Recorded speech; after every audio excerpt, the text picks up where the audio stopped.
host, The Stephen A. Smith Show, starts right now.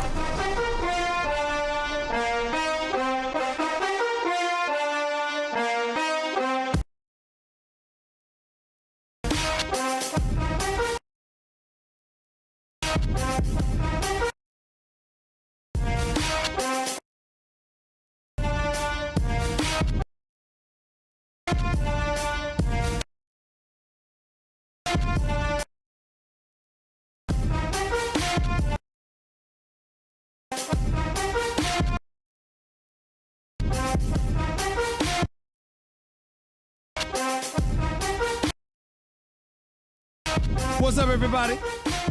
Welcome to the latest edition of the Stephen A. Smith Show, coming at you as I love to do every weekday over the airwaves of ESPN Radio and ESPN News, 250 plus markets across the United States of America. Check your AM, FM listing nearest you, plus ESPN Radio on Sirius XM, Channel 80, plus ESPN Radio simulcast over the live national television airwaves of ESPN News. Number to call up as always is 888-SAY-ESPN. That's 888-729-3776. Lots of stuff to get into, so let's get right to it. Time for Straight Talk, brought to you by Straight Talk Wireless. You know, we got a lot of stuff to get into today. More Antonio Brown stuff, Aaron Rodgers and Matt LaFleur, new head coach for the Green Bay Packers. That stuff is resonating. Of course, there's some other issues that's percolating as well. Jay-Z and the NFL collaborating. Colin Kaepernick still unemployed. You got to wonder about that just a little bit, and we'll talk about that as the show progresses because there's still people that will talk about that. I got some stuff to say about that so-called Rich Paul rule that was but is no longer, because the NCAA is no longer requiring agents to have 4-year degrees in order to represent student athletes and what have you.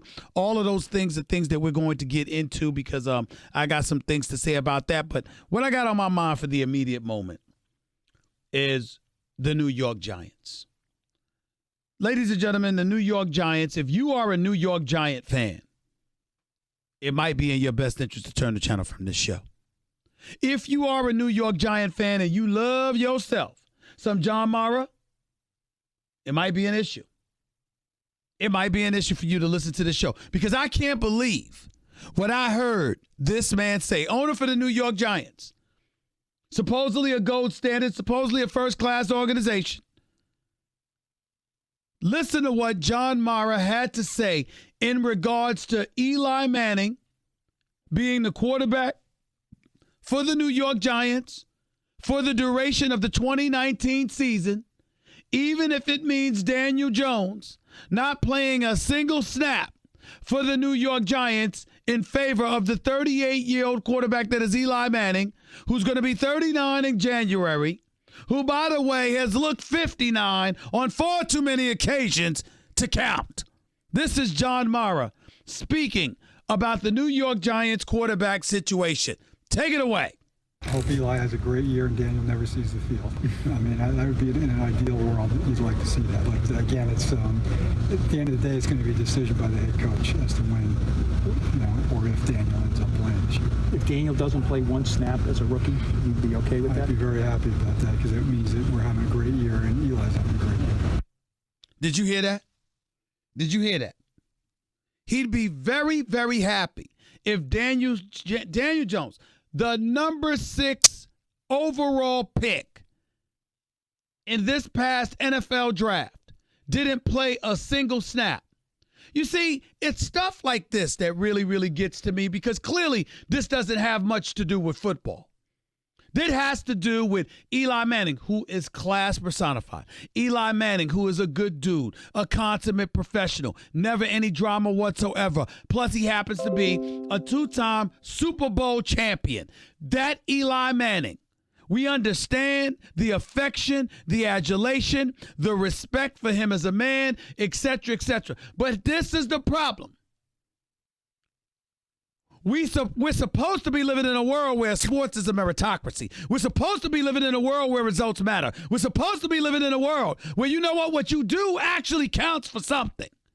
And what you don't do damn sure counts for something, particularly when it's applicable to everybody else. But when it comes to Eli Manning, oh no, we can't do that. We can't do that. For the record, let's be very, very clear about a couple of things. Let's just get it out of our system. The New York Giants have missed the playoffs 5 times in the last 6 years. The New York Giants have missed the playoffs 5 times in the last 6 years. They've missed it 7 times in the last 9 years. Now, one of those years that they did make the playoffs, one of those 2 years, 2011, they won their second Super Bowl with Eli Manning, beating the New England Patriots yet again. But after that, they missed the playoffs 4 straight years before going to the playoffs in 2016 and then missing it last year, 2017 and then last year.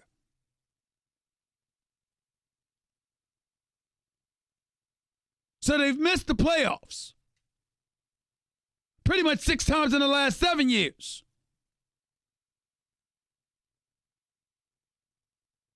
And 8 times in the last 10. And this man is talking about how he'd be ecstatic if Daniel Jones didn't see a down because that means Eli Manning is playing well. Let me tell you something. It's a problem. Eli Manning clearly is not the same player that he used to be. We're not excoriating this man. We're not trying to disrespect him. We're simply saying father time, attrition, and anything else that you want to point to has caught up. How many concessions are you going to make? Yeah, the GM that didn't mind letting McAdoo bench Eli Manning for 1 game, the only game he's missed in the last 13 years.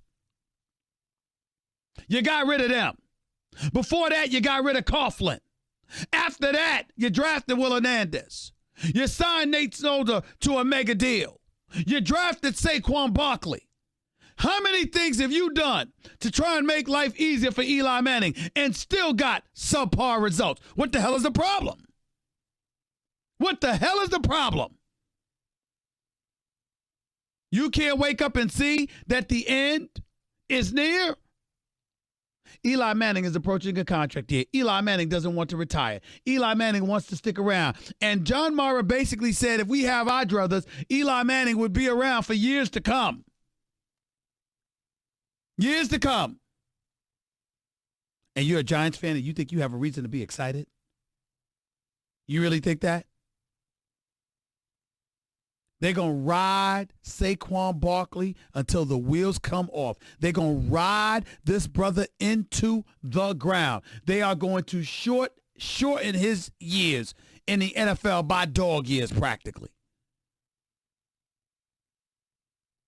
They're going to run him into the ground until the wheels come off. It's going to be similar to what Dallas did with DeMarco Murray years ago. Gave him the ball 392 times and then told him to go kick rocks. He had to become a Philadelphia Eagle in order to stay in the league. That didn't work out before he ended up in Tennessee. But we all know this is what they do to running backs. What do you think they're going to do to Barkley?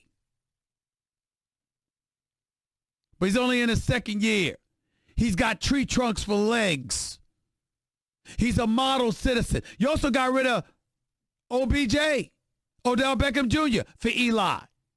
Acquired Zeitler to put him on your offensive line as well. At your right guard spot. I mean, what are you doing? How much have you not done for Eli Manning?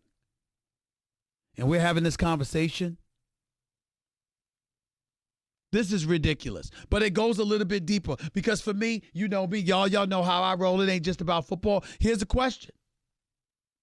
Would you do this for anybody else? Would you do this for anybody else? 38 years of age, skills have clearly dissipated, production clearly isn't there the way it used to be. Would you have done this for anybody else? Would you have this attitude for anybody else? Would you make these kind of concessions for anybody else? Hell, you probably drafted Daniel Jones because of Eli Manning. Because of their relationship, he wouldn't mind waiting a bit longer than somebody else would mind waiting, and that had a lot to do with you electing him. So much so that after one preseason game, y'all trying to clear the path, acting like this brother should be a starter now. And he's so special.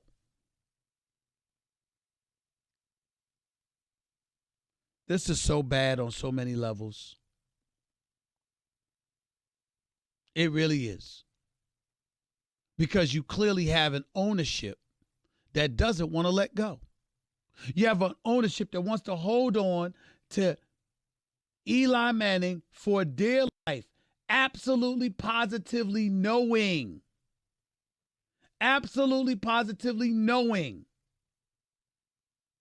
that he doesn't have it anymore. But y'all perfectly fine with that. Perfectly fine. 888-729-3776. That's 888-SAY-ESPN. That is the number to call into the Stephen A. Smith Show, ESPN Radio, ESPN News. And I take no pleasure or joy in saying what I just said. I like Eli Manning. I often told a story about how I was filling in for Michael Kay, and he was a guest on a Michael Kay show. There was no publicist on the line or anybody else calling for him. Eli Manning called himself 5 minutes earlier and stood on hold and waited. He's big on responsibility. He's big on honoring commitments. He's big on being a professional. He's big on all of these things. It's a special quality to have. And all the money that he's gotten over the years, he deserves most of it, if not all of it. Nobody's trying to rain on a parade that is Eli Manning. We know what a good dude he is. We get it. We really, really do. But I got to tell you, to see the concessions thrown in his direction by John Mara reminds me of the privileged few that still lives in our society. Everybody ain't getting that kind of treatment. There's a whole bunch of people that would be consummate professionals that would act right and what have you. Tom Brady ain't even getting that kind of treatment from Bill Belichick. Went to 3 straight Super Bowls. Won 2 of the last 3 Super Bowls. Bill Belichick wouldn't even give him a multi-year deal. Yeah, you could go ahead and be a free agent at the end of the season if you want to. It's okay. We'll be all right. Prior to that, before he became porn star Jimmy Garoppolo was a backup in New England, starving for his opportunity. Bill Belichick wanted to get rid of Tom Brady just to put Jimmy Garoppolo up in there. You can't make this stuff up. Tom Brady, consummate professional, personification of a company man, saying all the right things, doing all the right things the right way in their eyes, being incredibly appreciative and supportive of the ownership with Mr. Kraft and his son, Jonathan. And still, he's at the mercy of Bill Belichick. Yeah, we'll give you a 1-year deal, basically. But Eli Manning, he just keeps trucking along, able to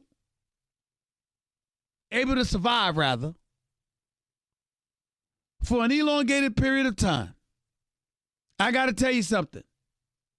It's a problem. Somebody needs to say something. Somebody needs to be honest about it. We just need to do that. It's just that simple. 888-SAY-ESPN. It's 888-729-3776. You're listening live to the Stephen A. Smith Show, ESPN Radio, ESPN News. Let's go to another subject. Because Andrew Luck is another matter. There's a lot of people out there in complete panic mode. Remember, he missed part of a football season 3 years ago because of a lacerated kidney. Missed all of 2017 because of a torn labrum.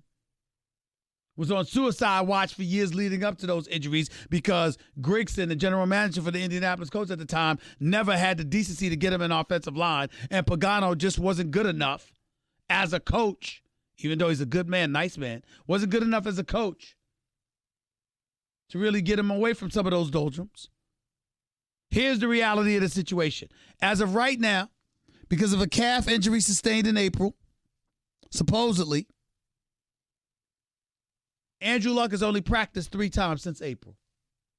No OTAs, no training camp practices. Everybody's looking at him now. They're wondering, they're questioning. Folks are very, very worried about him. I got it. I understand it. I'm not that worried. I wish I could tell you I was that worried, but I'm not. Because I got to tell you something. I believe in Andrew Luck. And I understand that he's been a bit fragile or whatever. Here's what I will remind you of. I got some belief in Andrew Luck's talent, but I damn sure believe in Frank Reich as a coach, and I definitely believe in Chris Ballard as general manager. You see that offensive line he gave Andrew Luck last year? Do y'all know that Andrew Luck, his first season back after missing the entire previous campaign in 2017, do y'all know that Andrew Luck went 5 straight games without suffering 1 sack? This is after the dude was getting sacked above 45 times a year and hit more than 100. This offensive line, led by this dude, Quentin Nelson, monsters. Monsters. They don't play. And they protect their man, Andrew Luck. So you got that going on. Also, T.Y. Hilton's still there last time I checked. You did acquire Devin Funchess in the offseason, who used to be in Carolina. He's a big target. This kid, Paris Campbell, a rookie. Everybody's been raving about this kid out of Ohio State and what a speedster he is and what kind of damage he could ultimately do. That's a plus. You got a familiar tight end in Jack Doyle that's back in the mix after he was injured part of last year. Eric Ebron, we know he can ball. And oh, by the way, Marlon Mack can run the football too because he's got an offensive line that knows how to block. I got news for y'all, ladies and gentlemen. If Andrew Luck is somewhat healthy, the Indianapolis Colts are a Super Bowl contender. I don't give a damn what you saw in the playoffs against Kansas City last year in that storm, in that snowstorm. Andrew Luck and the Indianapolis Colts are a team to be reckoned with. Kansas City is too now, especially even though their defense isn't much to be desired, but they're definitely a team to be reckoned with. Pittsburgh, I'm not ignoring them. I think they're going to have a better year this year than they did last year. We can't ignore the Browns. God forbid we do that with the roster changes and makeover they've had. With OBJ and Nick Chubb still there, and Kareem Hunt coming, and Jarvis Landry still there, and Njoku still there, and that offensive line hell-bent on protecting Baker Mayfield, who's supposed to be the second coming of Joe Montana. If you listen to some of you Cleveland Browns fans out there, oh my God, stop the presses, stop the presses. And then you got to look at the AFC South. With Indy, with Houston, with Tennessee, with Jacksonville. It's up for grabs. But I think Indy is right there. So all I'm saying to you is that I believe Andrew Luck is not healthy. I got it. But I believe if he needed to play, he could. And whether he's ready for week 1 or not, I think he'll be ready when it counts. And I'm going to place my faith in him. I'm not going to be as worried about him as other people are. I understand durability is a question mark. I understand his history. I get it. But this is a new day in Indy. And Chris Ballard thus far has done a hell of a job. And I would tell you, I really, really believe Indianapolis could make some noise. Everything starts and finishes with Andrew Luck. I know that. But I'm just telling you, I think they got a chance. Man threw for over 4,500 yards last year. Second in the league with 39 touchdowns. I believe in Andrew Luck. I really, really do. 888-SAY-ESPN. It's 888-729-3776. You're listening live to Stephen A. ESPN Radio, ESPN News. In regards to the Jay-Z collaboration with the National Football League, I will tell you that I'm not as skeptical about it as most, at least on the part of Jay-Z. I think that Jay-Z is going to use the muscular arms of the National Football League to implement change as it pertains to their approach towards social justice issues and beyond. I definitely think that the NFL is co-opting the issue to some degree, covering their own you-know-what. I got it, but it's still smart business on their part. Here's the only thing that I would say. That, combined with even the president of the United States saying he has no problem with Colin Kaepernick playing in the National Football League so long as he can still play. What's the problem with Colin Kaepernick getting the tryout with an NFL team? Want me to tell you what the answer is, ladies and gentlemen? You want me to tell you what the problem is? You all are the problem. It's y'all. Because y'all have given the impression to the American public, to NFL teams, that you will not support their brand if they were to give Colin Kaepernick a tryout or have him on their roster. You won't patronize their product. Individual owners will lose money. And their attitude is that Colin Kaepernick isn't worth it. That's what's going on here. We all know what time it is. We know what you're doing. So it's going to be real interesting to see whether or not that's something that Jay-Z's going to try to implement and whether or not he's going to challenge the owners to at least give a tryout to Colin Kaepernick. I promise you it'll be covered. We'll see. We'll know. But we all know it's not going to happen. Because the NFL is not going to put themselves in a position where they believe their bottom line is remotely jeopardized. I hope I'm wrong. But I think it's safe to say the career of Colin Kaepernick is over. That's just my thought. What's yours? 888-SAY-ESPN. That's 888-729-3776. You're listening live to the Stephen A. Smith Show, ESPN Radio, ESPN News. That was Straight Talk Wireless. Everything for less. Only at Walmart. By the way, do you have frequent heartburn? Like the kind where you have antacids stashed everywhere in case it pops up? You know what I mean. You keep some in your bag or your desk or your car or your nightstand. You have those chalky tablets ready for whenever and wherever heartburn strikes. Well, listen up. There's an easier way to deal with your heartburn. That's Prilosec OTC. Just one pill a day will last a full 24 hours with zero heartburn. So kick your antacid habit. It's possible with Prilosec OTC. Use as directed for 14 days to treat frequent heartburn, not for immediate relief.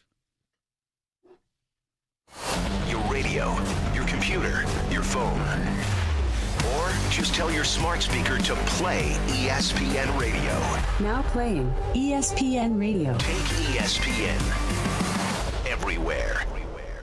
Saying, when you look at what the Houston Astros did before the trading deadline expired, the fact of the matter is their rotation is much, much better than the New York Yankees. And pitching, to me, wins World Series championships. I see the Bronx Bombers beating up on the hapless Baltimore Orioles. I see Gleyber Torres being treated like the second coming of Barry Bonds. I see the Orioles manager talking about how he's obliterated us. He's massacred us. So, damn it, I got tired of it and I intentionally walked them with two people on anyway. I ain't give a damn. I see the 13 home runs against the Orioles and then 13 home runs in 92 other games against everybody else. Yeah, you can beat up on a little guy. Hell, I could be. Listen, it ain't tough to be the tallest dude in a small man's contest. It ain't that tough. And that's not to say that's what the Yankees are doing, but let's be clear. Let's be very, very clear. I'm telling you right now, when you look at it and you call it what it is, the New York Yankees, I don't care what anybody says. I can't believe I'm about to say that. The way the Mets have been looking, I'd give them a better chance to win the World Series because I believe in their pitching more than I believe in the Yankees. I don't give a damn. How many times have you seen the Yankees smacking home runs all over the place until October, and then suddenly they can't find their bats when they really, really need it, a la Game 7 in Houston in the ALCS a couple of years ago? You need pitching. You need pitching. And for some reason, Brian Cashman wasn't able to get it before the trading deadline. For some reason, it didn't happen. And I'm just not a believer. Of course, the Yankees are going to the postseason. Hell, they might go to the ALCS. They beat the Houston Astros? Hell no, I wouldn't bet my money on it.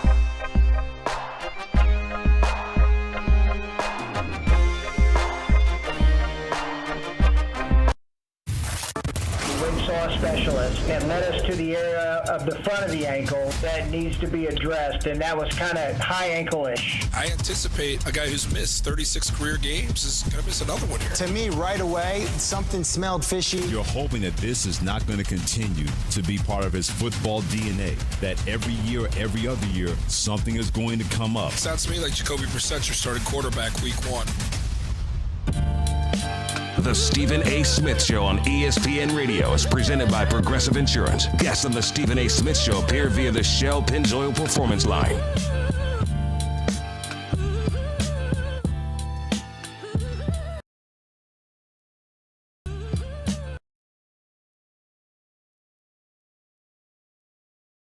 ESPN Radio,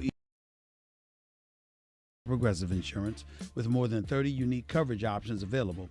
Progressive knows small business. Learn more at progressivecommercial.com. 888-SAY-ESPN. It's 888-729-3776. You are listening live to the Stephen A. Smith Show, ESPN Radio, ESPN News. I'm going to touch on something regarding the Rich Paul rule a little bit later on in the show, but for now I'm going to get to the calls. 888-SAY-ESPN. It's 888-729-3776. Let's go to Brendan. You're live with Stephen A. What's up? Hey, Stephen A. So, listen, I think you're really misinterpreting John Mayer's comments here. Okay. All he's doing is recognizing that Eli is going to be the starter week 1, and if the Giants continue to win games, obviously you're not going to bring your backup in. So all he's really saying is, hey, I'm the owner of this team. I hope my team wins. I disagree with you, and I think you're being entirely disingenuous. As a matter of fact, if I didn't, the only reason I'm not calling you a flat-out liar is because I don't know you. Here's the reality of the situation. There's one thing to root for your team to win. There is another thing to root for a specific individual. And there's no crime in that either, because if you're going to root for somebody, why wouldn't you root for Eli Manning? Because he is class personified. Plus, he's a 2-time Super Bowl champion. Plus, he's a member of the first family of the National Football League. We get all of that. But clearly, when it comes to Mr. Mara, there's an elevated level of affection that he has for Eli Manning that goes against the grain. There's a level of tolerance that he's willing to exercise for Eli in manners that he would never think of doing with other people. Eli Manning has missed the playoffs 6 times in the last 7 years. Eli Manning has missed the playoffs all but twice over the last decade. And when you take that into consideration, along with the dissipated level of skill that he's put on display and the way this franchise has struggled, there's only one franchise in the entire National Football League that would be having folks running around talking about Eli still got it, and you know what, he could, hope 2-3 years left or whatever based on what they've seen, and that's the New York Giants, and you damn well know it. Well, here's the thing, Stephen. So the Giants showed us in their actions that they're ready to move on from Eli by drafting Daniel Jones. Well, let me ask you this question. How many steps did it take? You got rid of Tom Coughlin. You got rid of your GM. You got rid of the coach that benched him to see what somebody else had, as a reserve. You drafted Nate Solder. You drafted Saquon Barkley. You acquired Zeitler. You got rid of OBJ, who was a bit petulant in some people's eyes or whatever. Come on now. There were plenty of things that have transpired, and it shouldn't have taken this long for them to get to that point. Don't sit here and act like, they haven't made strong concessions to appease Eli Manning because of their affection for him. You know better. Well, Stephen, that's not even the point, though. The point That's my point. And the reason what you're getting on him today, or you're getting on Mara today because of the comments that he made yesterday, there isn't a single owner in the NFL that would say, hey, I hope my backup quarterback. Are you a Giants fan? Are you a Giants fan? All right. How did you feel when Dave Gettleman came out and said, we think Eli's got 2, 3, maybe 3 years left in him? How did you feel about that comment? That's not what he said. He said that he could foresee a scenario in which that is possible. Obviously, they're not going. Really? That's what he said? So the entire media contingent out there is misquoting Gettleman about how he said he felt like Eli had 2, maybe 3 more years left in him? That comment that he made before they drafted Daniel Jones, when you're looking back. Hold on, wait a minute. See, I should hang up on you right now because I asked you the question because we know that Gettleman said that before the draft. You knew damn well I wasn't talking about after he drafted Daniel Jones. I was talking about what he said before. We've seen it. Before Daniel Jones was drafted, we've seen Eli. And we've seen him dissipate. And still in all, I asked you a direct question and you tried to wiggle your way around that. You know good and damn well, Gettleman and all of those guys under Mara have been singing Eli's praises ad nauseum against what every aficionado out there have said about what they've seen, not just live, but on film about Eli Manning. And now you go sit up there, that's not what he said. When I just sit up there and I quoted you what he said. You know that, Brendan. You know that. Right. I thought you were talking about a different quote that he made the day after the draft. It's just neither here nor there. Okay. The reason that I'm calling you is because the comments that you were making to open up the show about Mara's comments. Because yesterday. I think the comments are consistent with the kind of things that he has said in the past and what others have said even before Daniel Jones got here, when we've clearly seen deterioration from Eli Manning. There's a reluctance to let go, Brendan. You got to admit that as a Giants fan. You got to admit that. If there was such a strong reluctance to let go of Eli Manning, why would they have taken Daniel Jones with the 6th overall pick? They know eventually he'll have to go because Father Time is undefeated. But they're hopeful that you won't even see Daniel Jones for a couple of years. That's what I'm saying. And not only that, to answer your question, because of the connection with the Mannings through Cutcliffe and those boys at Duke, because of that, this guy might not mind sitting down for a couple of years, where somebody like Haskins or others would damn sure not try to go for that. One could make that argument. I don't know whether that's true or not, but one could make that argument. Right, absolutely. And of course the Giants are hoping that Eli will play this entire season, and if Eli is a starting quarterback next year, that means that you know what, Brendan? really good happened this year. I will fess up. I'm tired of listening to you. I really am. And I'll tell you this, too. You're probably the reason why the Giants can get away with this. They'll keep on losing because of fans like you. Goodbye. Let's go to Louie. You're live with Stephen A. What's up? Stephen A., how are you, buddy? I'm all right, man. Go ahead. I was just listening to that call with Brandon about Eli, which is sort of the reason I called in. I am a tremendous fan. Where I am a fan of Eli Manning is I'm a fan of that 2004 draft class. And I'm a fan of that draft class because I am a big Ben Roethlisberger guy.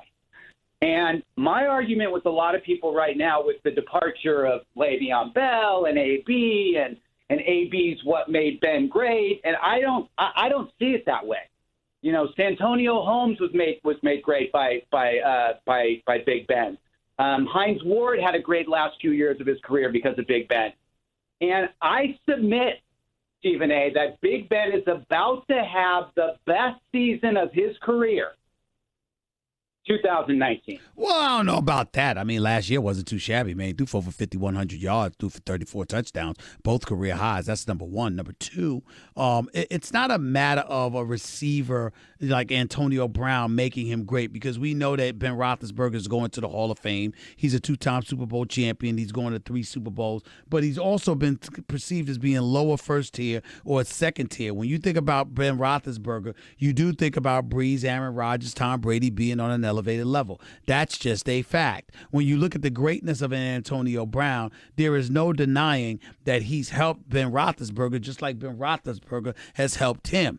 I think the question going forward about the Steelers this year is, what will the combination of Juju Smith-Schuster as your now number one wideout, along with James Washington and James Conner, do for Big Ben Roethlisberger and the Pittsburgh Steelers?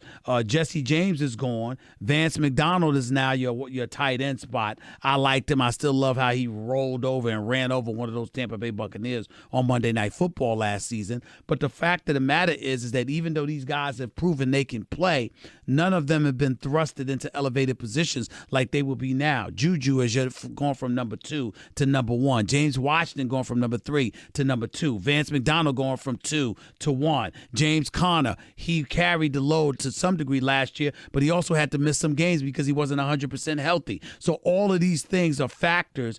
I believe the Pittsburgh Steelers have the potential to win the AFC North. I wouldn't bet against them, but let's not act like, oh my goodness, without Le'Veon and without Antonio Brown, that it's a surefire bet that the Steelers are going to be better because they no longer have hostages. All they have are volunteers, to coin a phrase from Mike Tomlin. It's going to take a little bit more than that for the Steelers to be successful this season. Well, no, and don't get me wrong. I'm not saying that just the departure of those two players is going to elevate them. That's idiotic. That's not what I'm saying. But what I am saying is the way that this team is going to galvanize around Ben.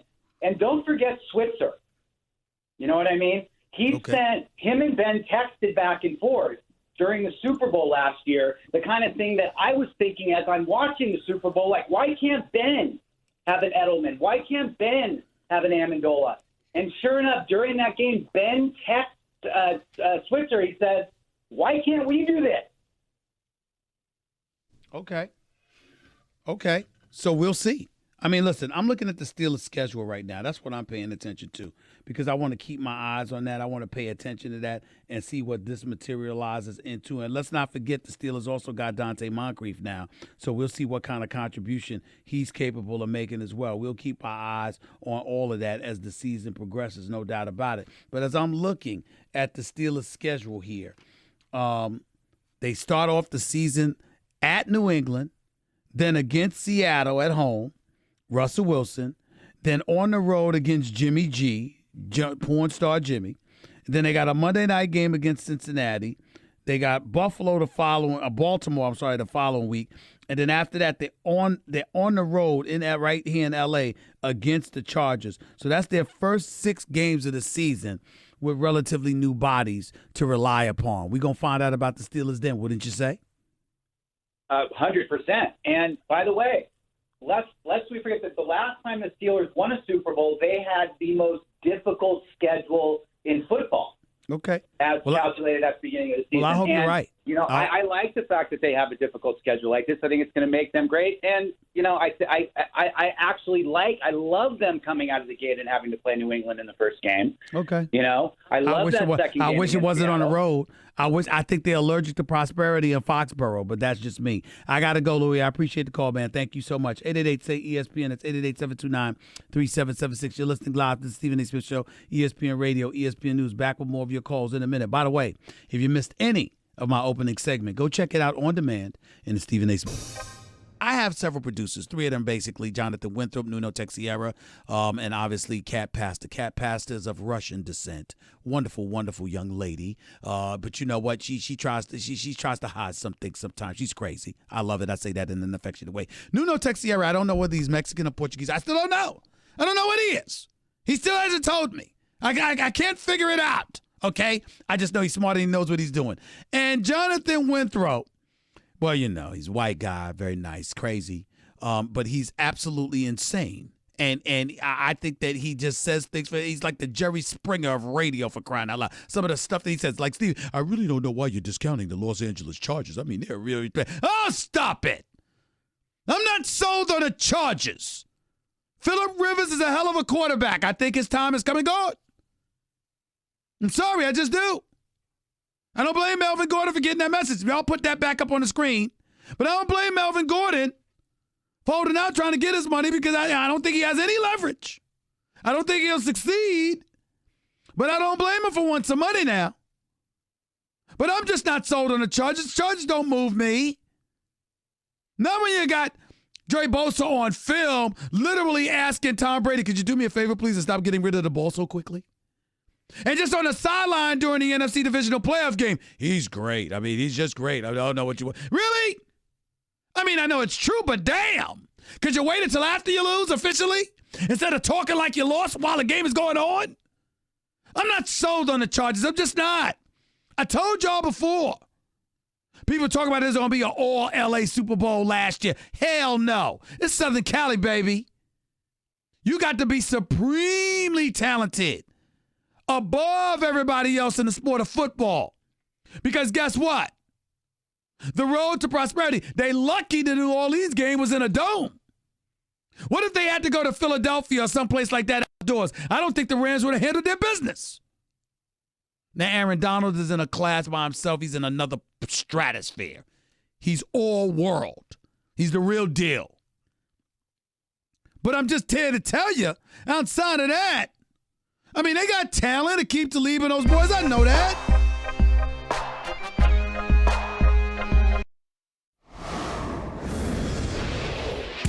The Stephen A. Smith Show on ESPN Radio is presented by Progressive Insurance. Guests on the Stephen A. Smith Show appear via the Shell Pennzoil Performance Line.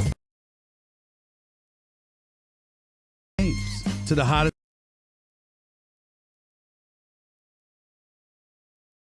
Vivid Seats Rewards loyalty program. 888-SAY-ESPN is always the number to call up. This 888-729-3776. You are listening live to the Stephen A. Smith Show, ESPN Radio, ESPN News. Jay-Z, National Football League, had their press conference. Hopefully I'll get some sound from that press conference for you because Jay-Z is taking a little heat because of the partnership that he's now formed with the National Football League and vice versa.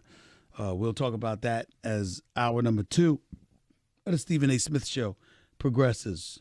Until then, let's get back to the phones. Freddie, you're live with Stephen A. What's up? Hello? Freddie, you're live on the air. Go ahead. Oh, hey, what's going on, my man? How are you, man? All right, just first of all, I want to say it was good hearing from you. And when you was out here in Oakland for the finals, I wanted to come see my man, but I was busy. But anyway, look, check it out. I want to talk about the Raiders, right? Okay. Antonio Brown, he's going to ball out this year, right? And the Raiders going to go 10-6 this year. Watch what I tell you, Steven. Oh, Lord. You think the Raiders are going to win 10 games? Yeah, man. I'm telling you, man, for real. The Raiders, they did some good moves. Why are they going to win 10 games? Listen, they made some good moves this offseason, right? They really did. They got that running back. They got that boy Jacob. Josh, yeah. Yeah, Josh you know, Jacobs out of Alabama. Go ahead. You know what I mean? Then they got the other running back, Washington. He looked pretty good. You know, then they did some good moves on the defensive line, too. I already know everybody's name, but they did some good moves, right? Listen, I hear you, but let me tell you something. Call me back when they win 10 games because there ain't no way in hell that's happening. Matter of fact, call back before because you'll know beforehand they ain't going to win 10 games next season. Appreciate the call. Dennis, you're live with Stephen A. Real quick, Dennis, go ahead. Hey, what's going on, Stephen A? Long-time listener, you know what I mean? Definitely love everything that you do. So I'm just saying if this Andrew Luck, 2 things real quick. If this Andrew Luck injury ends up going into week 2, 3, 4, 5, do you think Jacoby Brissett could hold up against on the road at the Chargers, on the road at the Titans? No. I mean, Atlanta comes? No, I don't think so. I think that Indy, as good as I think they are, as good of a job as I think Ballard has done as the GM, I think you need Andrew Luck to make all of this work. Otherwise, I think the competition in the AFC South is too steep for y'all to deal with. Yeah, I definitely hear that. I mean, I'm a Bears fan, you know what I mean, but I grew up in Indiana right next door, so I got love. But second thing, my wife had a birthday yesterday. I was just wondering if she could get a happy birthday from the love doctor. Happy belated birthday. What's her name? Her name is Shaw. Her name is what? Shaw. Shaw? Sean. Shaw. Like SHAW. All right, Shaw. Yeah. Shaw. Happy birthday, my dear. Happy birthday to you. All the best. Wishing you many, many more. Your husband wanted to give you a shout out. That's love right there. That's love. Love Doctor has spoken. Hour number 2 up next. All set. There over the airwaves, national airwaves of ESPN Radio and ESPN News, 250 plus markets across the United States of America, plus ESPN Radio on Sirius XM Channel 80, plus ESPN Radio simulcast over the live national television airwaves of ESPN News. Number to call up as always is 888-SAY-ESPN. That's 888-729-3776. The Stephen A. Smith Show is being brought to you by Pennzoil Synthetics, taking synthetic motor oil performance to a whole new level. So make the switch to Pennzoil Synthetics today. As promised, I want to transition to a different story for a second here before I get back to the calls, because it's something that I want to talk about. I think is very, very important. Story came out yesterday, Jay-Z and the National Football League reached a partnership. Press conference, Rock Nation's offices on Wednesday to discuss. It was a press conference. They discussed their new entertainment and social awareness partnership. It was revealed yesterday after news leaked. During the conference, they revealed some details about the partnership and also said that they both have had conversations with former San Francisco 49ers quarterback Colin Kaepernick, whose controversial symbolic kneeling during the national anthem has essentially seen him drummed out of the league, but declined to reveal any details about those conversations or what his stance on the partnership may be. Asked whether they plan to involve Kaepernick, Jay-Z said, "You'll have to ask him. I'm not his boss. That's for him to say." Eric Reed, member of the Carolina Panthers, famous for kneeling alongside Colin Kaepernick and fighting that fight as vehemently as anybody has, by the way. So much so that when the Players Coalition was trying to negotiate stuff with the National Football League, he felt that they co-opted the cause, got $89 million by NFL owners to dedicate to causes that would impact positively in the African American community. Ed Reed tried to confront Malcolm Jenkins of the Philadelphia Eagles, who led that coalition, on the field, got in his face the whole bit. So that's a very uncomfortable situation to see. Nevertheless, it is what it is. Reading from this article to continue to get to my point, earlier, asked how he could enter into this partnership while Kaepernick remains without a team, Jay-Z said, quote, "I think that we forgot that Colin's whole thing was to bring attention to social injustice. So in that case, this is a success. This is the next thing. There's two parts of protest, the protest, and then there's a company or an individual saying, 'I hear you. What do we do next?' For me, it's about actionable items. What are we going to do about it? We got stuck on Colin not having a job. You know what I'm saying? And this is more than that. I support any protest that's effective," Jay-Z continued. "I'm into action. I'm into real work. I'm not into how it looks from the outside. If protesting on the field is the most effective way, then protest on the field. But if you have a vehicle that can inspire change and speak to the masses at the same time, it's hard to steal the narrative away." Asked if Kaepernick has been blackballed, Goodell said that, quote, "any team can sign him," end quote. Let me tell y'all something. Arguments on both sides are fair. If you are an advocate for Colin Kaepernick, who is still without a job, who still can't even get a tryout, and he is the one that took a knee, and he is the one that ultimately ended up sacrificing his career because of it, because owners certainly don't want the impression of anything compromising their bottom line, or they don't want to deal with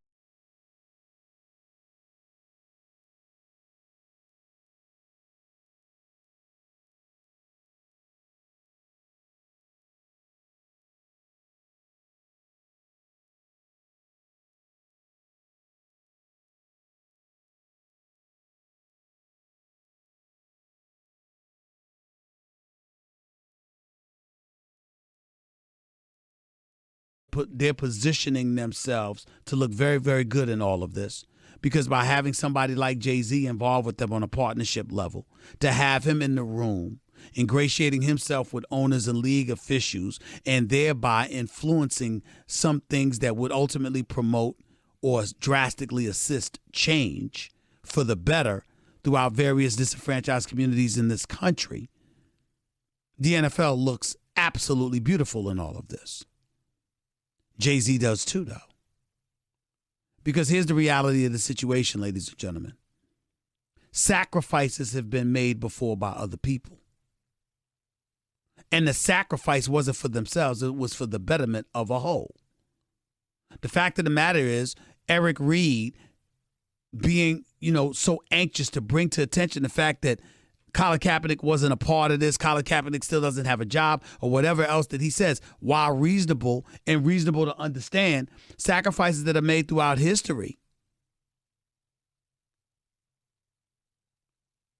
didn't come without a cost. Colin Kaepernick evidently knew what he was doing, right? Colin Kaepernick didn't sit up there and say, "I'm protesting so I can have a job." Colin Kaepernick had a job when he was protesting. And he said what his objective was for attention to be brought to various issues that are affecting our society in a detrimental way. Brutality on the part of some police officers, racism and prejudice in corporate America and beyond, an absence of civil liberties and civil rights. He brought all of these things up. Well, if Jay-Z and the National Football League are indeed addressing that, and the only thing that you can say in all of it is that Colin Kaepernick doesn't have a job, why would that be a concern of Jay-Z? Why would that be a concern of anybody who swore they wanted those issues addressed? Colin Kaepernick earned more than $40 million playing football.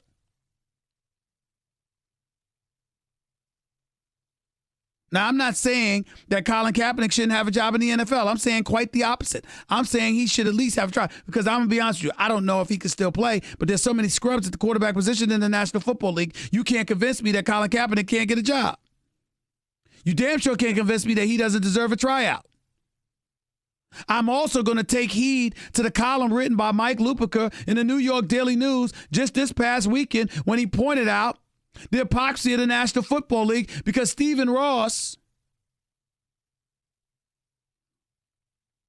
despite his philanthropy, despite the causes that he's partaken, despite his efforts to thwart racism and prejudice and the absence of civil rights, etc., with his Rise Foundation and the great work that they've done. The reality is that Kenny Stills, his wide receiver, was absolutely right when he said it wasn't consistent with him holding a fundraiser for President Trump. Now, some would sit there and say, wait a minute, Stephen A., where the hell is that coming from? Let me explain. It's not about what Trump is or is not actually doing. I'm not here to discuss that. What I'm here to discuss is that you have millions upon millions of people in this nation from various disenfranchised communities throughout this country that feel a certain way about him. Stephen Ross knows this. His work with Rise speaks not just against actionable things, but also perception and how harmful and damning it can be. And knowing the perceptions that are out there, he still decided to have a fundraising event, which Kenny Stills took issue to and various people supported. So with that being the case, when Mike Lupica writes a column talking about, yeah, but you know what? Stephen Ross gets to do that, and people can talk about boycotting Equinox, which he owns, and leaving it at that, but he still gets to go on about his business being an owner in the National Football League, but Colin Kaepernick can't get a job. That's a legitimate argument. Here's my response. Well, we know why that is. Because Stephen Ross cuts checks. Colin Kaepernick cashes them. That's why. That's the reality of the situation. Stephen Ross is not an employee. He's an employer. And if you are an employer, there are circumstances and ramifications that you usually don't have to deal with that ordinary laborers / employees have to deal with. That's life. This is what I'm talking about when I talk about big boy rules. This is what you have to accept and embrace. And speaking of employers, please understand that Jay-Z is one. Please understand that Jay-Z is a part owner and founder of Rock Nation. Please understand that Jay-Z is cutting checks and cashing them He ain't exactly working for anybody.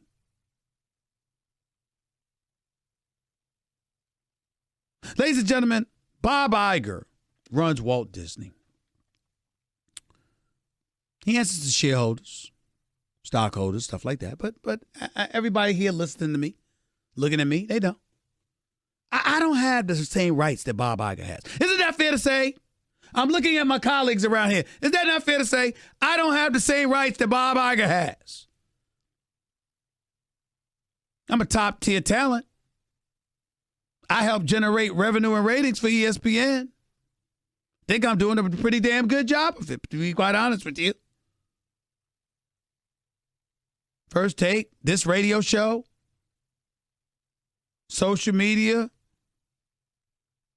YouTube, and the money that generates,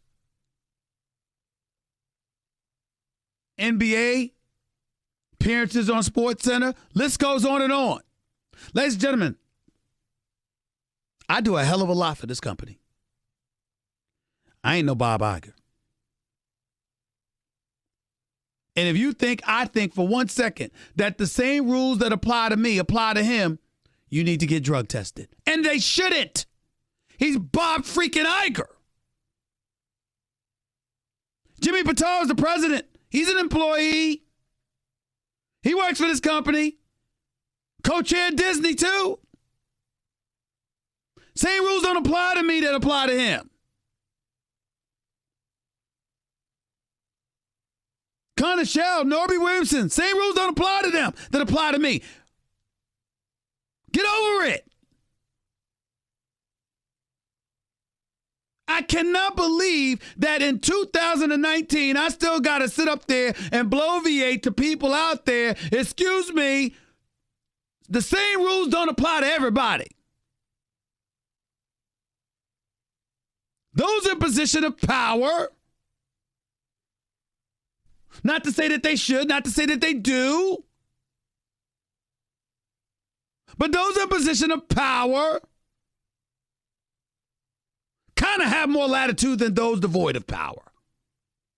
Kenny Stills is the wide receiver. You want me to tell you what I can tell you about Kenny Stills?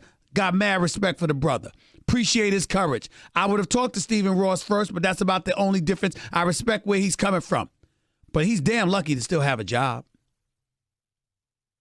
Because if Stephen Ross wanted to, Stephen Ross could have sat up there and said, who the hell you think you are to talk about me without talking to me like that? Get the hell out of my franchise. Pack your bags now. You know what Kenny Stills would have done? He'd have packed his damn bags. You know how you know he's different than Stephen Ross? There is nobody within the Miami Dolphins organization that can walk up to Stephen Ross and tell him to pack his bags. That's how you know it's different. He cuts the check. They cash the check. See how that works? It's very, very simple. Not complicated. We might abhor the discrepancy, the imbalance from time to time, but it's life. It's the real world. Get with it. Because that's basically what Jay-Z said. Jay-Z basically said that. And I'll read the quote to you again. I think that we forget, that Colin's whole thing was to bring attention to social injustice. So in that case, this is a success. This is the next thing. We are bringing attention to social injustice. There's two parts of a protest. The protest, and then there's a company or an individual saying, I hear you, what do we do next? For me, it's about actionable items. What are we going to do about it? We get stuck on Colin not having a job. You know what I'm saying? And this is more than that. I support any protest that's effective. I'm into action. I'm into real work. I'm not into how it looks from the outside. If protesting on the field is the most effective way, then protest on the field. But if you have a vehicle that can inspire change and speak to the masses at the same time, it's hard to steal the narrative away. You don't get that message from Jay-Z? I do. How the NFL owners are going to feign ignorance to social injustice now with Jay-Z in the room? How are they going to pretend or pretend they don't understand the plight of black America and beyond? How are they going to pretend like they don't know or can't comprehend the struggles of damn near 75% of their player populace with Jay-Z in the room? You know the answer to that. And since you do know the answer to that, how can you possibly lament the fact that this partnership is taking place? All because Colin Kaepernick doesn't have a job. It was never about Colin Kaepernick. Colin Kaepernick told you that. It wasn't about him getting a job. It was about him bringing attention and provoking change with social injustices that are taking place in our society. That's what it was about. And if this partnership pulls that off, then Colin Kaepernick's name can be attached to a greater good. He said it wasn't about him, right? It was about something bigger than him, right? Well, that's what this is. And if that's what this is, then what's the problem? 888-SAY-ESPN. That's 888-729-3776. You are listening live to the Stephen A. Smith Show, ESPN Radio, ESPN News. The one other thing I wanted to say in transition, I wanted to transition to Gregg Popovich's words about patriotism, talking about Colin Kaepernick was patriotic. And I understand everything that Colin Kaepernick, you can talk about patriotic, but calling police officers pigs, wearing a Castro Cuban T-shirt in Miami when you're playing the Dolphins. No. I don't want to hear about that being patriotism. The act of kneeling, which is his constitutional right to do, that was patriotic. But some of the other stuff that he did wasn't all patriotism. So I don't want to hear that. But Gregg Popovich did speak in favor of Colin Kaepernick. I want to say this. I care a great deal about what Gregg Popovich has to say. I have profound respect for him. I do not disagree with what he said. But I will echo what I said to my man Max Kellerman this morning on First Take, which airs every weekday morning from 10 a.m. Eastern to noon and 7 to 9 a.m. Pacific. Ladies and gentlemen, America is not one monolithic group. We're a mosaic. People from an abundance of various cultures, different backgrounds and what have you, reside in this great country of ours. And the contributions from all of these folks is what makes America as great as we are. But one of the things that I've lamented, and I said this morning, even if you know somebody says something that you don't agree with, you ain't getting anywhere when you don't even listen. And I'm not getting political here, but I've watched, because I'm a fan of all those networks, CNN, MSNBC, Fox News included, ABC, NBC, CBS. I like politics. I like watching the debates. I like watching the news and some of the stuff that's going on. And you want me to tell you the one thing that I absolutely abhor? I watch individuals come on shows as guests, and before they utter a sentence out of their mouth, hosts are all over them, interrupting them and not letting them speak. We don't even know what the hell they said that you disagree with. We don't even know what the hell they said. And I'm not going to mention any names because I'm not trying to disrespect anybody, because I respect them all and the job that they try to do. The partisanship turns me off in the whole bit. But I want to say this. You're not going to get anywhere in life when you're not listening to anybody. I mean, I'm not saying don't interrupt. I'm not saying don't disagree. But there's a viewer out there, and if I'm watching a particular show and somebody gets interrupted before a complete sentence comes out of their mouth, guess what? I don't know what the hell you're disagreeing with. I don't know what their point was. I don't know what you're arguing against, so I don't comprehend the debate. And that's not serving the viewer. I interrupt people all the time. I go off all the time. But at least it's after I heard their point and people comprehend why I might be calling them an idiot. At least help me understand what their position is before you interrupt them. We live in this society and we act. I am a black man. There are Hispanics.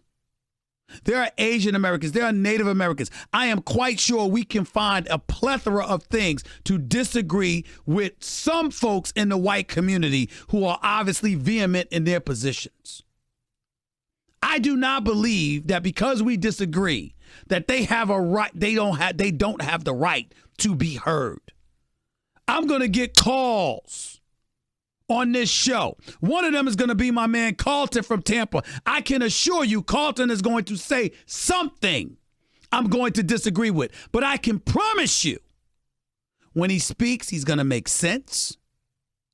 And he's going to have a clear and cogent position as to why he may disagree. And I can disagree with him. But what I don't have the right to do is not hear the man's point of view before I disagree.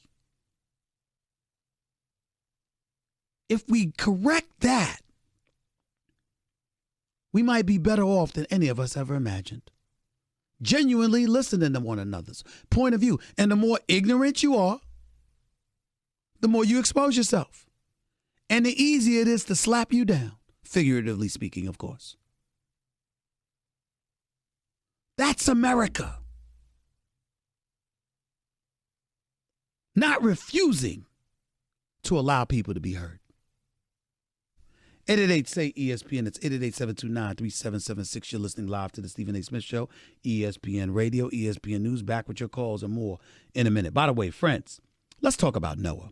Last year, he had a fast food delivery job. The hours were garbage. The pay was even worse.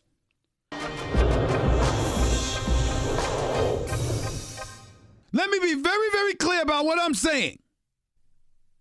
When you look at what the Houston Astros did before the trading deadline expired, the fact of the matter is their rotation is much, much better than the New York Yankees. And pitching, to me, wins World Series championships. I see the Bronx Bombers beating up on the hapless Baltimore Orioles.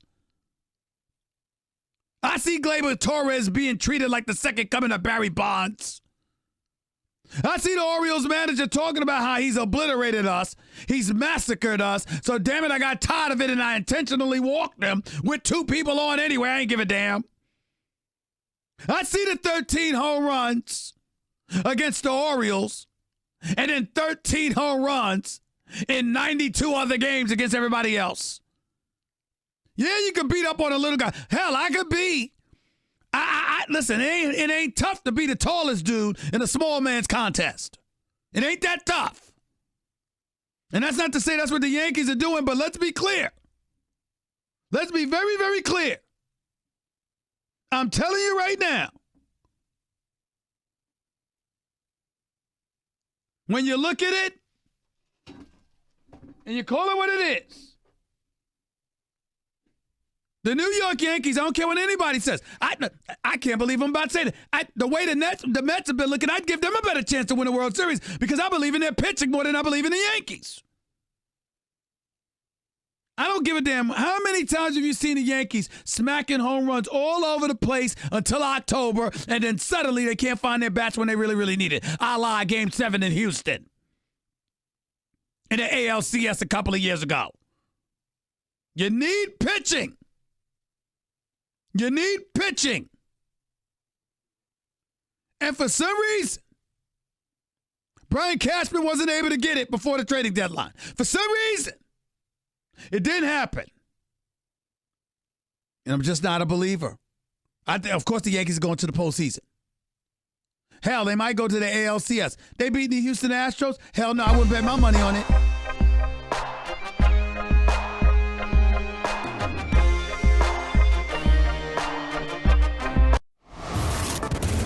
Antonio Brown, back at Raiders camp. Rejoined the team today after spending time away because of a helmet grievance and frostbitten feet. We've had a pretty good understanding of the foot injury. It's been a process with the feet. Anytime you got a lot of blisters, it's hard to change direction, cut and run, and be able to do what I do naturally. Obviously, we think he's a great player, and we'll work him back in. Obviously, it's great to have him back, despite of what people think. We have a pretty good understanding what's going to happen, and now we're ready to get rolling.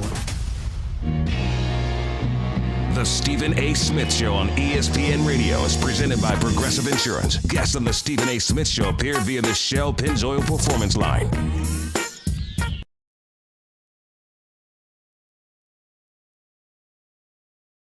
Progressive's new home quote Explorer, only at progressive.com.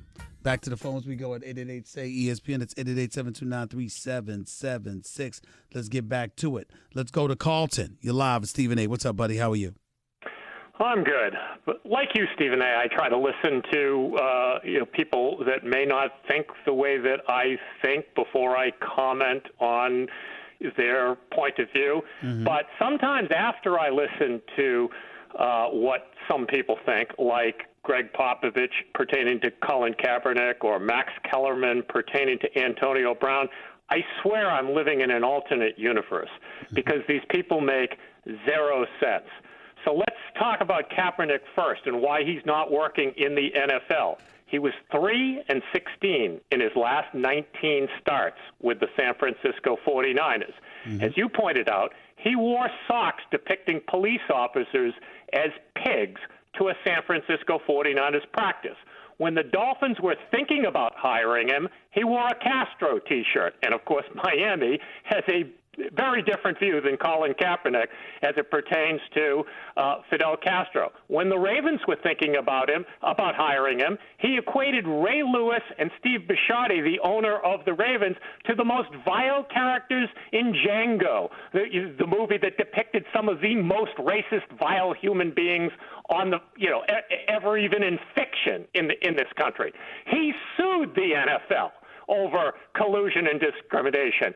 He turned home field advantage into home field disadvantage in his last 19 games with the 49ers because his home fans booed him roundly every time he came out in the field. That's why Colin Kaepernick is not working in the NFL. It is not because he took a knee. The Ravens, the Dolphins, other teams were thinking about hiring him. But all of those things I just alluded to prevented owners from signing this guy.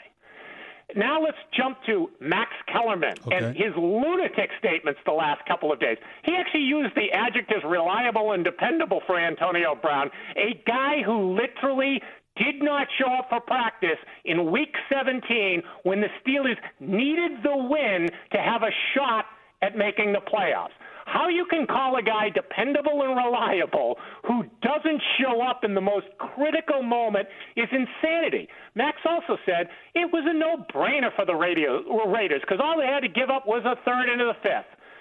Wrong, Max. They had to give up a third, a fifth, and 8% of their salary cap this year, and a higher percentage of their salary cap next year. Max just ignores the fact that he is displacing potentially another star wide receiver that they could have for the $15 million cap hit that the Raiders have with Antonio Brown this year and the $17 million cap hit that they'll have next year. And he also negates the fact, which you pointed out yesterday, his effect on all these other players that are looking up to him to try to lead this team. Well, going forward. The only thing, Carlton, that I would challenge you on is this. Yes, last game of the regular season, we know what his transgression was, when he was pretty much AWOL on the Steelers, even though he said Mike Tomlin told him to feel free to go home. Nevertheless, the man has only missed 5 games in 6 years, and that was due to injury prior to that. So when Max is talking about dependable, I think that's what he's alluding to more so than the one game you're fixated on. When you don't show up for the final game of the season and you're fighting for your playoff lives, I'm never going to call that guy dependable. I'm just not. Gotcha. Yeah, can he put up stats every year? Without a doubt, he does. He puts up stats every single year that he's been in the darn league. But when somebody puts their own feelings above the benefit of the entire team and just walks out on everybody. And of course, that's what he threatened to do over the helmet issue, although, as you have pointed out, you never believed that he actually would have gone ahead and retired over a helmet. But that's what he said he was going to do. Right. So I got you. I just can't. But next time Max talks about only a third and a fifth, could you remind Max it's a third, a fifth, and 8% of the Raiders' salary cap this year? I will remind him about the salary cap. Carlton, I appreciate the call, buddy, as always, man. Thank you so much. Let's go to Matt. You're live with Stephen A. What's up, Matt? How are you? Stephen A., glad to have you on. I love you. Thank you, man. Appreciate it. Go ahead. So I have a question. So I've been seeing stuff online about Houston Texans. Clowney might be possibly shopped. Mm-hmm. So 3 places I'm hearing is Browns, Patriots, Eagles, which I'm a huge Eagles fan. Mm-hmm. So what do you think about that? I don't think the Eagles need him. You don't think so? I think with Graham and Cox, Malik Jackson, Barnett, and those boys, I don't necessarily Bradham as well. I don't know if they need him. He doesn't hurt. But I've never been that sold on Clowney. I know he can ball. Please don't get me wrong. But to me, when I think about Houston, I think about J.J. Watt. Clowney never stood out. Now, that's asking a lot because J.J. Watt's the real deal. But that's asking a lot. But I just look at what the Eagles have in place. He wouldn't hurt. Please don't get me wrong. But to me, I'm looking at the Browns. Maybe that's someplace they should consider. And if I'm Houston, I don't want to trade him within the AFC because I don't want anybody else to get stronger because I know Clowney's not a scrub. But I don't think he's proven to be this all-world dude that folks want to make him out to be. He's good. Please don't get me wrong. But I do think that he could have been better. Okay.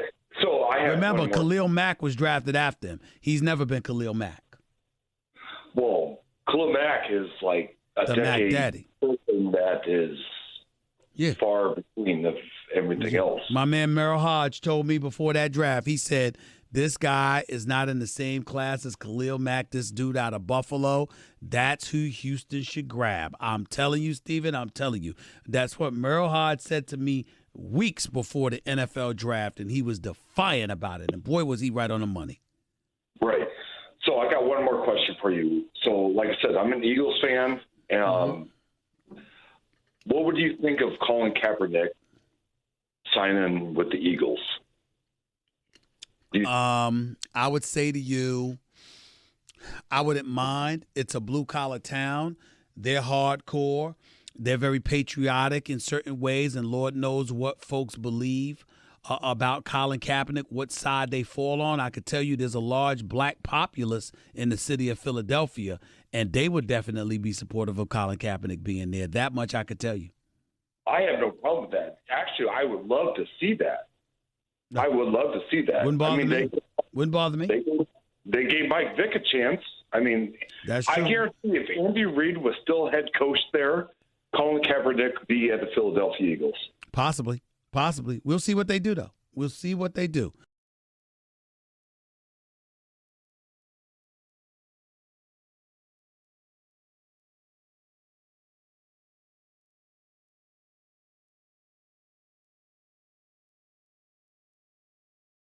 Team due to his locker room problems? I think that Antonio Brown is going to be tolerated as long as he's considered to be elite and one of the very best at what he does, which he absolutely positively is. But I think that the moment there's dramatic slippage, they're going to measure whether or not he's worth it. And I got news for you. I don't think I think he's smart. You know, as crazy as it is, I think he's smart enough not to find himself in that kind of position. I think that the reason why Antonio Brown acts this way is because he knows for the most part he can get away with it. So also one thing about it is right now, yeah, you can say he is producing one of the best receivers. But I mean, just he's been with the Raiders for 2-3 months now, and he's Listen, let me interrupt you. Let me interrupt you because you're rambling. My audience doesn't understand you. Here's the deal. At the end of the day, it don't matter right now. They gave up a third and a fifth, all right, to bring Antonio Brown on board and gave him $30 million in guaranteed dollars. And they need him because who the hell else do they have in Oakland on the offensive side of the ball? I mean, the fact of the matter is you need Antonio Brown in the worst way, particularly for Derek Carr. They ain't thinking about him going away. They ain't thinking about him being non-productive. They're not thinking about him being so-so or whatever. They expect an elite version of Antonio Brown to be in a Raiders uniform to see where they go from there. That's that simple. Appreciate the call, man. Thank you so much. 888-SAY-ESPN. About to close out the show in a few minutes with yours truly right here with Stephen A. ESPN Radio, ESPN News. By the way, Indeed, when you're hiring, you don't want to waste time sorting through dozens of irrelevant.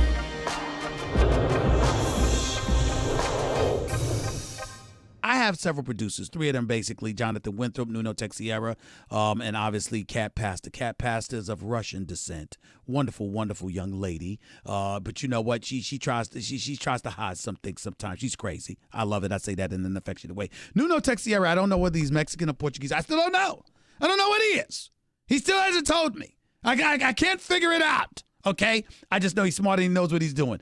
And Jonathan Winthrop, well, you know, he's a white guy, very nice, crazy, but he's absolutely insane. And I think that he just says things, he's like the Jerry Springer of radio, for crying out loud. Some of the stuff that he says, like, Steve, I really don't know why you're discounting the Los Angeles Chargers. I mean, they're really bad. Oh, stop it. I'm not sold on the Chargers. Phillip Rivers is a hell of a quarterback. I think his time is come and gone. I'm sorry, I just do. I don't blame Melvin Gordon for getting that message. I'll put that back up on the screen. But I don't blame Melvin Gordon for holding out trying to get his money because I don't think he has any leverage. I don't think he'll succeed. But I don't blame him for wanting some money now. But I'm just not sold on the Chargers. Chargers don't move me. Not when you got Joey Bosa on film literally asking Tom Brady, could you do me a favor, please, and stop getting rid of the ball so quickly? And just on the sideline during the NFC Divisional Playoff game, he's great. I mean, he's just great. I don't know what you want. Really? I mean, I know it's true, but damn. Could you wait until after you lose officially instead of talking like you lost while the game is going on? I'm not sold on the Chargers. I'm just not. I told y'all before. People talk about there's going to be an all-LA Super Bowl last year. Hell no. It's Southern Cali, baby. You got to be supremely talented above everybody else in the sport of football. Because guess what? The road to prosperity, they lucky the New Orleans game was in a dome. What if they had to go to Philadelphia or someplace like that outdoors? I don't think the Rams would have handled their business. Now, Aaron Donald is in a class by himself. He's in another stratosphere. He's all world. He's the real deal. But I'm just here to tell you, outside of that, I mean, they got talent to keep the lead in those boys. I know that.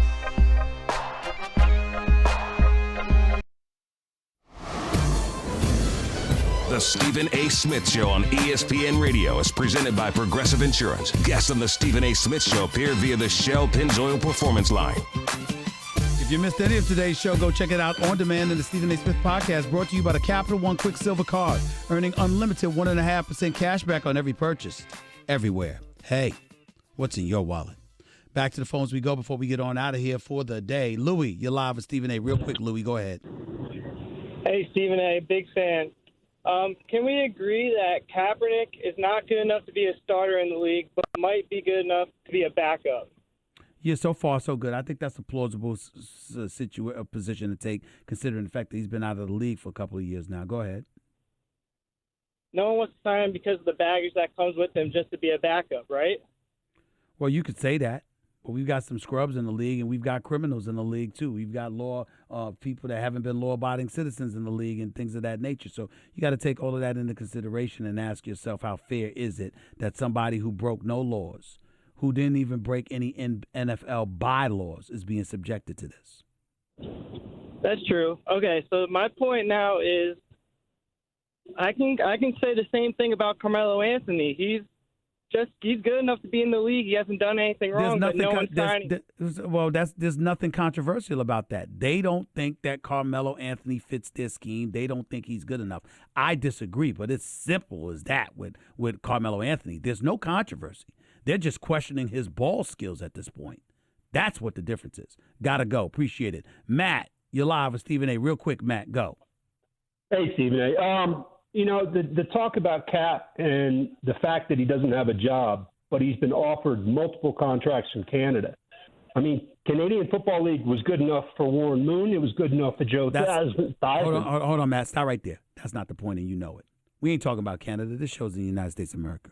We understand that the man could go elsewhere and get a job. We're talking about right here in America because the patriotism was questioned, and that was an issue pertaining to Kaepernick. That's not a Canadian issue. That's an American issue. Stick to that. Go ahead and make your point. Anything about his patriotism, I agree 100% with what he's done. But as far as playing, if you want to prove that you can play in the NFL and you're sitting around doing nothing, wouldn't it be better to go play in Canada? I got it. I understand. In other words, for those who question Kaepernick and whether or not he can play, go someplace else and remind us that you can still play. Interesting perspective. I can't knock that, Matt. Can't knock that at all. Something to think about. I'll talk with you about that and then some tomorrow. I got to get on out of here for the day, but I'll be back in 22 hours. Until then, Stephen A. signing off. Peace and love, everybody.